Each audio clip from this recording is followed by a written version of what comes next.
सीधा एक्सपर्ट्स के stock specific recommendations क्या हैं क्लोजिंग ट्रेड्स में, वो जानते हैं। हमारे साथ एक्सिस सिक्योरिटी से राजेश पालविया जी भी जुड़ गए हैं। शुरुआत राजेश जी आपसे करेंगे। बताइए, बाजार में इस वक्त सेंटिमेंट को देखते हुए स्टॉक स्पेसिफिक रणनीति क्या होनी चाहिए? गुड आफ्टरनून मानसी जी, गुड आफ्टरनून एवरीवन। सो एक लॉन्ग एक शॉर्ट आइडिया पे फोकस है। लॉन्ग साइड में जो स्टॉक पसंद आ रहा है वो है ग्लेनमार्क। स्टॉक में एक करेक्शन के बाद स्टॉक ने लोअर साइड पे एक बॉटम बना के अब यहाँ पे अगर हम देखें तो फॉलिंग ट्रेंड लाइन का ब्रेकआउट डेली चार्ट पे होते हुए दिखा। स्टॉक ने 20 डे 50 डे मूविंग एवरेज को सरपास किया है। ये फोर्थ कंसेक्यूटिव डे है जहाँ पे स्टॉक में एक स्ट्रेंथ यहाँ पे विजिबल है।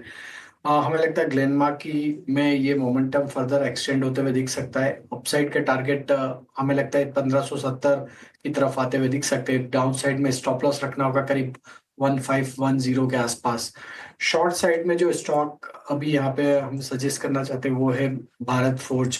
एक कंटिन्यूटी बनी हुई है डाउन ट्रेंड की। Series of lower top lower bottom formation देखने को मिले हैं भारत फोर्ज में। मार्केट में जो भी रिकवरी हुई उसमें भी ये स्टॉक ने पार्टिसिपेट नहीं किया है और कंटिन्यूसली अब ये 20 डे 50 डे मूविंग एवरेज के नीचे ही सस्टेन करते हुए दिख रहा है। जिस तरीके के डेटा सेटअप बने हुए हैं, हमें लगता है यहाँ पे डाउन साइड फर्दर एक्सटेंड होते हुए दिख सकती। तो भारत फोर्ज फ्यूचर को शॉर्ट किया जा सकता है 1100 के टारगेट के लिए। स्टॉप लॉस रखना होगा करीब 1158 के आसपास। एक खरीदारी की, एक बिकवाली की। ग्लेनमार्क फार्मा में कीजिए खरीदारी, ये राय राजेश जी की तरफ से। और भारत फोर्ज में सेल स्ट्रैटेजी बिल्टअप होती हुई, उनकी स्ट्रैटेजी आपके स्क्रीन पर विद टारगेट स्टॉप लॉस आप देख रहे हैं। इस बीच हमारे साथ कोटक सिक्योरिटीज के अमोल आठवले भी हैं। Amol, good afternoon. आप बताइए, आपकी तरफ से स्टॉक स्पेसिफिक रिकमेंडेशन क्या होंगे? जी नमस्ते and good afternoon. Tata steel के साथ जाना चाहूंगा पोजिशनल पॉइंट ऑफ व्यू से। 137 के आसपास मैंने पिक किया था। 145 150 उसके पोजिशनल टारगेट निकल के आ रहे हैं और स्टॉप लॉस उसका रहेगा 132 का।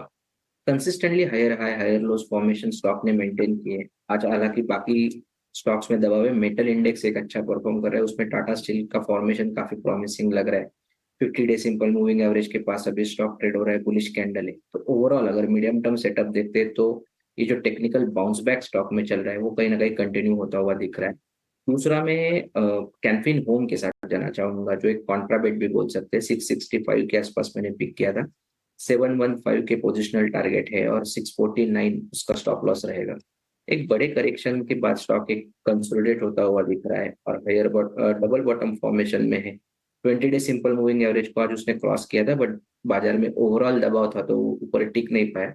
बट ओवरऑल सेटअप या टेक्सचर अगर हम स्टॉक का देखते हैं तो काफी प्रॉमिसिंग लग रहा है। अगर ये लेवल मेंटेन होता है तो कैनफिन होम में एक टेक्निकल बाउंस बैक देखने को मिल सकता है। वैसे मेटल एंड ऑटो सेक्टर, सही कह रहे हैं आप, ये दो सेक्टर्स हैं जो कि इस वक्त मजबूती दिखाने, इसके तर सारे सेक्टर में वॉलेटिलिटी के साइंस हैं। इसी के चलते कैनफिन होम्स में खरीदारी की राय 715 के टारगेट्स को ध्यान में रखें। और साथ ही टाटा स्टील पैक पर भी नज़र है और रिकमेंडेशन स्टॉक पर भी 145 145 और दूसरा 150 का टारगेट यहाँ पर नज़र आ सकता है। तेजस, गुड आफ्टरनून। आप बताइए, आपके स्टॉक स्पेसिफिक रिकमेंडेशंस क्या होंगे? गुड आफ्टरनून मानसी जी। मेरा जो पहला पिक है वो भी मेटल सेक्टर से है। मेटल सेक्टर में हिंडाल्को मेरा टॉप पिक है। ये स्टॉक ने करीबन 560 टू 565 के करीबन एक डबल बॉटम बनाया है और वीकली चार्ट अगर इसका देखेंगे तो एक bullish engulfing candlestick pattern form हुई है, जो एक रिवर्सल पैटर्न है और एक बुलिश कैंडल है। और आज के सत्र में देखेंगे तो स्टॉक अपनी जो 20 दिन और 10 दिन की जो मूविंग एवरेज के उसके ऊपर कंसिस्टेंटली ट्रेड कर रहा है। तो हिंडाल्को में करंट भाव पे या डिप में खरीदारी करिए। इसमें आपको स्टॉप लॉस लगाना है 579 का। पहला लक्ष्य रहेगा 630 का और दूसरा लक्ष्य रहेगा 655 का।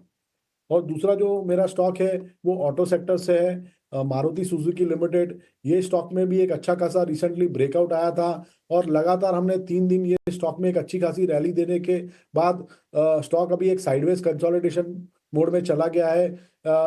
Flag and pole pattern formation बना है डेली चार्ट पे, जो एक बुलिश पैटर्न है। मुझे लग रहा है ये कंसोलिडेशन के बाद ये स्टॉक में फिर से एक रैली आ सकती है।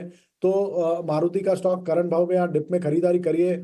इसमें आपको स्टॉप लॉस लगाना है 12,600 के नीचे। पहला लक्ष्य रहेगा 13,450 का और दूसरा लक्ष्य रहेगा 13,700 का। दो कॉल्स खरीदारी की तेजस जी की तरफ से भी। तीनों टेक्निकल एक्सपर्ट्स ने अपने स्टॉक स्पेसिफिक रिकमेंडेशंस दे दिए हैं। खरीदारी बिकवाली दोनों तरफा कॉल्स हमें मिली।